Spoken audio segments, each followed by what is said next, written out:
When they found them, all the work had to stop. These items were just too significant and important to risk destroying them. And it's a good thing they did too, because what the researchers discovered was a rare and special find. You see, back in 2021, the National Park Service in Virginia was in the middle of a massive rehabilitation of an old historic home on the site of a former plantation. They were working on a room that, back in the middle of the 1800s, had been the living quarters for the Gray family, married couple Selina and Thornton, and their children. But the Grays weren't the owners of the house. No, they were the enslaved family who worked for them. Now, this discovery was made below the floor. The restoration team was removing some 20th century brick and carefully sifting through the dirt fill beneath them when they spotted glass. And that's when they realized they had found a special hiding place, something that was common in the living quarters of enslaved people at the time. If you think about it, it makes sense. White people went to a lot of effort to disconnect the people that they enslaved from things that might give them hope. So, like World War II prisoners and their escape tunnels, these people carved out little storage areas where they could keep special things safe and hidden. Sometimes it was just food or a rare prized belonging, but here it was 4 empty glass bottles. What were they? Well, judging by their arrangement, there was something supernatural going on. All of the bottles had been laid side by side with their tops facing north, and the pit itself was to the east of the fireplace. North and east, freedom and homeland.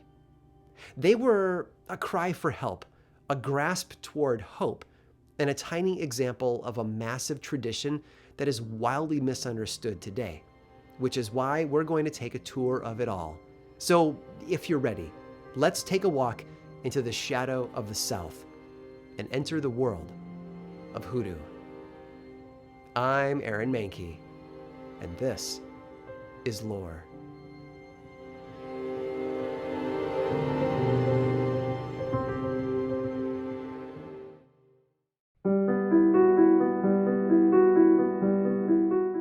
Few people documented history like Zora. It's easy to read about a culture in a library. Anyone can open a browser and type a few keywords into a search field. But the way Zora did things, old school. It was old school. She traveled to the communities that she wanted to write about. She dug deep and opened intimate doors, managing to discover things that no one else ever could.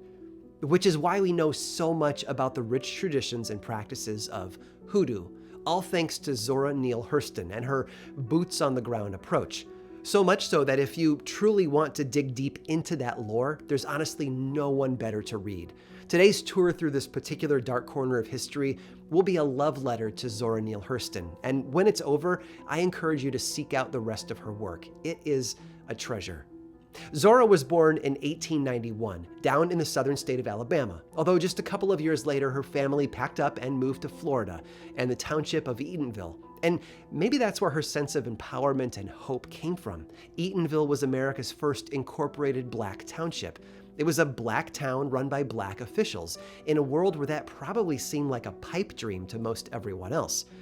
But not everything about her early years was idyllic. At the age of 13, she lost her mother and was forced to grow up far too soon. That led to a late start at high school. Actually, late start might not really do that justice. She was 26 when she started, having to lie on her application claiming to be 16. Thankfully, she looked a lot younger than she really was, so she was able to get in. After that, she quickly dove into the world of writing. Over her career, she wrote 4 novels, over 50 short stories, essays, and poems, and she elbowed her way into the powerful Harlem Renaissance, a sort of cultural revival of African American arts centered in the Harlem neighborhood of New York City. But Zora Neale Hurston was more than just a writer. She was also a folklorist, and an area of her passion was the subject I mentioned a moment ago, the practice of Hoodoo. Now, before we start, I need to set some ground rules. First, Hoodoo and Voodoo aren't actually the same thing. Voodoo is probably the more common word that you know, and it refers to a formalized religion with its own leaders, practices, and deities to be worshipped. Hoodoo, on the other hand, is more of an unofficial set of black folk traditions that are all based on sympathetic magic. That's a fancy term for magic that uses objects and actions that are meant to imitate real-world people and events, finding its power in the similarities or the sympathy between them, thus sympathetic magic. What sort of magic can you find within Hoodoo, sometimes also called conjure? Well, it was used for healing ailments, fixing relationships, giving legal decisions a supernatural nudge, and sometimes even harming or killing an enemy. And a lot of that involved communicating with the world of the dead. Oh, and one last thing. Hoodoo is a mix of old and new. Because enslaved African families were kept together in Haiti, they tended to be able to pass ancient traditions down through the generations. But American-born families were typically broken up, so those communities started to build new folklore based on the plants, animals, and even the landscape of Southern America. So that's a bit of an academic tour of the world of Hoodoo. Transplanted from far away, evolved over generations of enslavement, and leaned on as a source of hope and power in a world where people had very little control. Although it was widespread across all the South, today we mostly associate Hoodoo with New Orleans, a place that Zora visited in August of 1928. She had just earned a degree in anthropology and wanted to learn a bit about Marie Laveau and the Hoodoo practices of the community there. What she discovered, though, was something bigger and deeper than she had ever expected. Because she was a black woman visiting a black culture, she was given a certain level of access and trust that white anthropologists would have been denied. Think of it like cooperative undercover work. She really truly wanted to learn, and the people there welcomed her in and allowed her to experience it all. She sat in on rituals, listened to storytellers, and apprenticed with practitioners. And in October of 1931, she published 100 pages of that project in an issue of the Journal of American Folklore with a focus on spells that she learned from Hoodoo doctors. What sort of spells? Well, here's a quick sample of some of my favorites. You might want a spell that would drive someone mad. All you had to do was get a hold of 9 strands of their hair and bury them in a sinner's grave. Want to make sure that your man stays true to you? Get some of his hair from the intimate locations of his armpits and his groin, and then burn those hairs while wishing for his devotion. Mix the ashes from that with a little bit of his blood, and you're all set. And there were darker ones too. To kill an enemy, Zora learned that a spellcaster must set their altar with black and white candles, place a mirror in the center of them, and then get a basin of water and a sharp knife. There were certain passages of scripture to read out loud, and when that was done, the image of the person they wished to harm would appear in the mirror. All they had to do after that was stab the water with a knife, and if the water turned red, their enemy would be struck down. And I could go on. Spells to keep a secret safe from being discovered, or to obtain ultimate power. There's even a spell that was said to make the targeted person's body swell up. They are equal parts fascinating and entertaining, and I wish I had the time to share them all with you here. But some of these stories are better experienced when we see them play out in the tales that Zora wrote down, after learning about them, right from the source.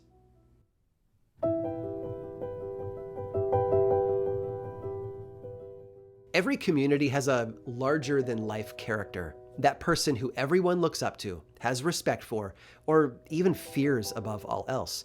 And for the folks in South Central Florida, that person was known everywhere as Old Man Massey. Now, there's not a lot of detail about who he really was. Even Hurston's own writings are sparse on his personal details. But you and I know that sometimes the best way to learn about a topic is through story. And thankfully, I have some fantastic tales to share. It's said that once a bride failed to show up at the altar on her wedding day, and the groom's family was upset. So they turned to Old Man Massey for help, which came in the form of a curse. Her punishment? No man would ever love her longer than 1 cycle of the moon.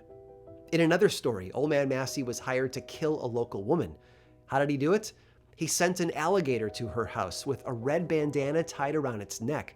From outside, the alligator called out the woman's name, and when she opened the door to see who it was, the beast turned around and walked away. The woman passed away 3 days later. But the strangest tale about Old Man Massey focuses on another local hoodoo practitioner named Aunt Judy Cox, and it was all about rivalries. You see, Aunt Judy believed that she was more powerful than he was, and she bragged about it all over town. As you might imagine, it was an opinion that ruffled quite a few feathers. One evening, though, according to the story written down by Hurston, Aunt Judy was overcome with a compulsion to go fishing, which was honestly pretty weird, considering she wasn't the fishing sort of person at all.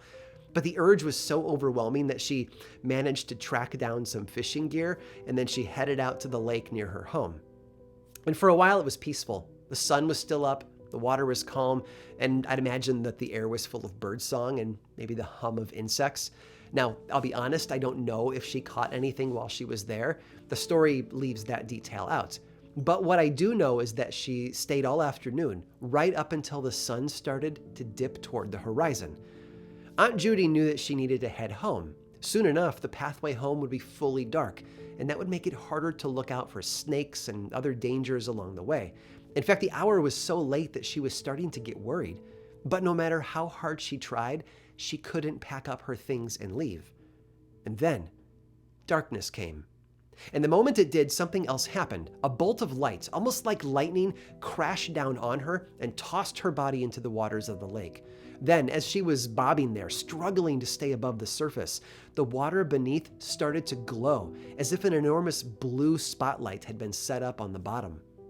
More lights appeared after that, little tendrils of red light that snaked and wove their way across the surface of the lake toward her. And there, walking on that pathway of light, as if it were solid ground, was Old Man Massey, and he wasn't alone.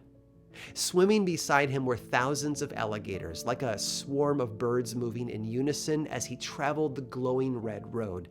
And then when he was finally standing over her, he spoke. "Where is all that power you make out you got?" he asked. "I brought you to the lake and made you stay there till I got ready for you. I throwed you in, and you can't come out till I say so. When you acknowledge to yourself that I am your top superior, then you can come out of the water." And then he added, "I got to go about my business, but I'm going to leave a watchman, and the first time you holler for help, he'll tear you to pieces. The minute you change your mind, though, I'll send help to you." A heartbeat later, Old Man Massey vanished into thin air. All that remained of his entourage was a single alligator who swam closer and locked her in its gaze. So now Aunt Judy had a choice, right? Scream for help and risk getting killed by the alligator, or admit that she wasn't as powerful as Old Man Massey and escape with her life. Pride or preservation, defeat or destruction. It can't have been an easy choice. In the end, she chose to wait patiently for help, knowing that Old Man Massey, her top superior, would use his power to save her. And sure enough, hours after sunset, her family came out looking for her and found her there, still treading water in the lake. From that day forward, Aunt Judy chose a new path for herself, and she never practiced hoodoo ever again.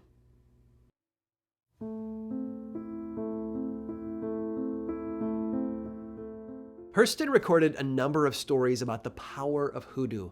A lot of them have that flavor of legend and nothing more, but quite a few have something else, a visceral, real-world tone that makes it really difficult to immediately dismiss them. And one of those is about a very bad man. John Wesley Roberts was what you might call a rake. He had been traveling around the country from New York City all the way to Chicago and then onwards, and had eventually arrived in Orange County, where he took a job in a hotel. Maybe moving west had been his goal all along, or perhaps it was just a rest stop on a longer journey. For a while, though, that was where he stayed. While he worked there in the hotel, he played the field. Like I said, he was a bit of a rake, never afraid to use people, mostly women, to get what he wanted. And one of those women was Janie. They were young, looking for fun, and the world was their oyster. But then Janie got pregnant, and everything changed. Maybe Janie was hopeful. Maybe she was traditional. Maybe she thought she knew John Wesley Roberts better than she actually did. Any of those could explain why she assumed that they would get married. But John's response quickly proved her wrong. Her pregnancy was her fault, he told her, her problem to deal with, and it probably wasn't his child anyway. So John laughed at her and broke off their relationship. And a short while later, Janie spotted him with another woman on his arm, and it shattered whatever remained of her already broken heart. For weeks, she was bedridden, unable to climb out and get back to normal life. Worried about her health, Janie's mother came to stay with her, sitting beside her on the bed all day, every day, holding Janie when she could, as any mother could understand. The way Hurston describes those days is painfully beautiful, too. She writes about how all of Janie's tears dripped, one by one, onto the heart of her mother, and over time those tears turned her heart to stone, which is why, after a week of caring for her daughter, Janie's mother stood up and went looking for vengeance. She went looking for Old Man Massey.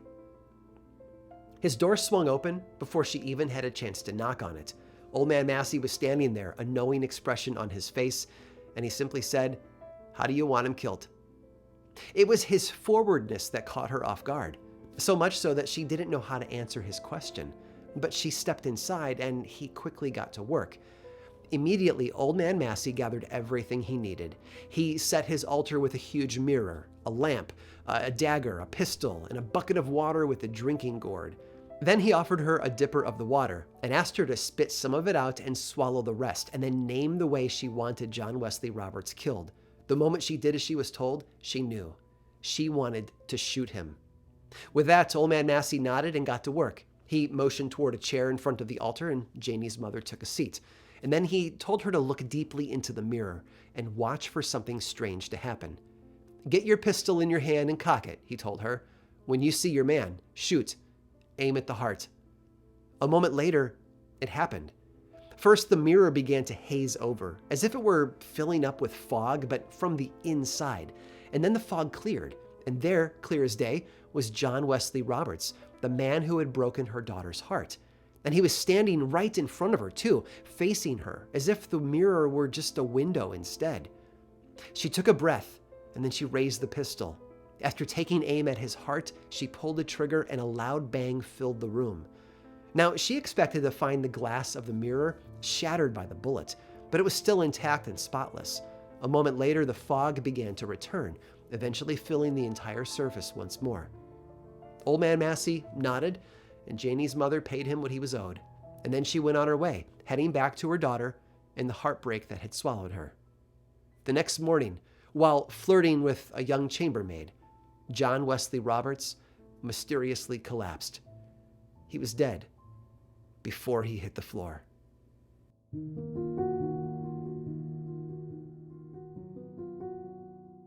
I'll be the first to admit that stories like these are tough to believe. They're asking too much of our sensibilities, stretching our trust a bit too thin. At least that's what most people think. Toss in a reminder that Zora Neale Hurston was not just an anthropologist, but also a writer of fiction, and you really do have all the ingredients necessary for a whole bunch of doubt. And yet there's something else that keeps pulling us in, making us want to believe. But here's the thing. Hurston was criticized over her career from both sides. Academics felt that she was a bit too creative with her tales, while other literary writers felt that she was a bit too unrefined for their taste. You see, she prioritized documenting the natural folk style of the people that she studied and befriended, rather than polishing them up to be more acceptable. Heck, other Black writers felt that she was a bit too lowbrow, all because she simply wrote what she saw and heard. So while the stories she wrote down are difficult for us to believe, there's always that voice in the back of my mind that whispers about her integrity and commitment to the truth. I'm not naive enough to think that that means that I need to believe every single story she told, but it certainly gives me reason to at least consider the possibility. Ultimately, though, it doesn't matter whether these stories are fact or folklore, because they serve as a map to the values, lives, fears, and passions of the people who told them to her. At the root is something powerful, that Hurston managed to get a glimpse into such a well-guarded and deeply rich set of traditions, and then she shared it with us. But of course, there's one more thing to consider. Our slimy rake, the young John Wesley Roberts, did indeed drop dead on the job in the hotel, and like many mysterious deaths, he was investigated by the coroner. After performing an autopsy to find the true cause of such an untimely demise, they came to a conclusion that would have seemed relatively natural to their medical minds, but magical to those who know Janie's story. John Wesley Roberts, it seems, died of heart failure. The tradition of hoodoo is filled with tales that stretch the imagination and offer a fresh glimpse into the many ways that we humans have tried to control the world around us over the years. I really do hope today's brief journey into this ancient belief system has helped open your eyes to a whole new world of amazing stories. But we're not quite finished just yet. In fact, one of the most powerful stories Hurston wrote down had a very unique main character, herself. And if you stick around through this brief sponsor break, I'll tell you all about it.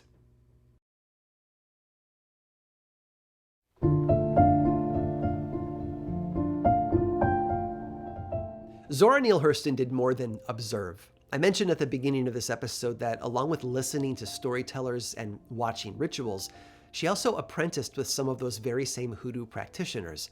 And that gave her a first-person perspective that few others have ever experienced, let alone published for all to read. It all began in New Orleans. That was where she learned of a Catholic hoodoo doctor that claimed to be the grandnephew of legendary Marie Laveau. His name was Samuel Thompson, and it was said that he could trace his family's involvement in hoodoo all the way back through their time in Santo Domingo to life in Africa. Hurston arrived to find him in the fall of 1928. The first time she knocked on Thompson's door and told him that she wanted to become one of his disciples, he shooed her away. The second time, he named an insanely expensive price, close to $6,000 in modern money, just for the privilege of studying with him. It was finally on her fourth attempt that Thompson seemed to crack. He invited her in, and then began a ritual to see if she could indeed be taught. He wrapped an old snakeskin around his shoulders, one that he claimed had come from Marie Laveau's own serpent, and then he placed his hand on her head. After conversing with the spirits of the dead for a moment, words that Hurston described as being in a language she had never heard before, he nodded. Yes, he told her, she could be taught, and she was to return at 11 a.m. on Thursday to begin the process. That process was long and drawn out, too. Upon returning, when instructed, she was asked to help set the altar with candles, flowers, and holy water, and then she was sent home to perform a number of personal rituals, such as sleeping for 9 nights with only her right stocking on, and abstaining from impure thoughts. Oh, and Thompson wanted her to bring back 3 specific snakeskins, too, from a king snake, a rattlesnake, and a moccasin. And Hurston did as she was told. When she returned to Thompson's house, he took the snakeskins and gifted her with a ceremonial crown. And then she was instructed to lie face down and be still for 3 additional nights, during which she was told she would have a number of psychedelic experiences that would confirm whether she was accepted or not into his study. When it was over, she had succeeded. To celebrate, Thompson and 5 other hoodoo leaders threw a banquet for her, and honestly, the list of delicious foods served reads like a description of dinner at Bilbo's house in The Hobbit. But while the party might have seemed like a culmination of a whole lot of work, it wasn't the final step. At 10 p.m. that night, the entire group piled into an old Studebaker sedan and drove down Route 61, following behind Thompson, who was driving an old pickup truck. After an hour of travel time, they arrived at the edge of a swamp, where they all hiked to a secret clearing near the water. There, they chanted and sang while they laid out all sorts of materials they gathered from the woods around them. And then, a crate was opened, and a black sheep was led to the center of the clearing, all while the chanting grew louder and faster. Then, and this is not for the faint of heart, so be warned, there was a flash of silver as someone drew a knife across the throat of the poor animal. As it bled to death in front of them, they swept the pooling blood back and forth across the grass and soil of the clearing until it had all been accounted for. The body of the sheep was then buried, and a candle was placed on its grave. After that, they climbed back into their vehicles and headed home. Their long, fruitful day was finally over. One last thing. Hurston did indeed go on to study with Samuel Thompson, and they grew so close that he would later tell her that she would be his final disciple. No one else would ever study at his side. She was it, the end of the line, one that stretched across oceans and generations, from the streets of New Orleans all the way back to Africa. Thompson told Hurston that his days were coming to a close and that he would soon pass away. So he asked her to stay with him till the end. But however much it pained her to decline, she told him that she had so many more stories to go write and much more research to delve into, and so she left New Orleans and bid her friend goodbye. She never saw Thompson alive ever again.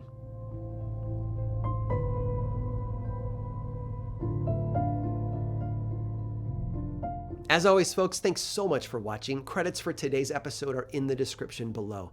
As a reminder, the only reason the stories we discussed today exist at all is because Zora Neale Hurston got out of her comfort zone and stepped into this special community. Aside from encouraging all of you to stay curious and go learn something new, I think every one of you would find her full article to be super informative. For that, you're going to need to track down volume 44 of the Journal of American Folklore and read her entire 100-page experience. It's called Hoodoo in America. I've put the reference information in the description below to help you search for it. Lore has been a podcast since 2015 with over 415 million downloads to date. You can learn more about this show, plus the book series and the television adaptation over at lorepodcast.com. And of course, be sure to click the subscribe button and the bell icon so that you don't miss future episodes. And if you liked this episode, be sure to give it a thumbs up. You can also follow the show on Twitter, Facebook, and Instagram.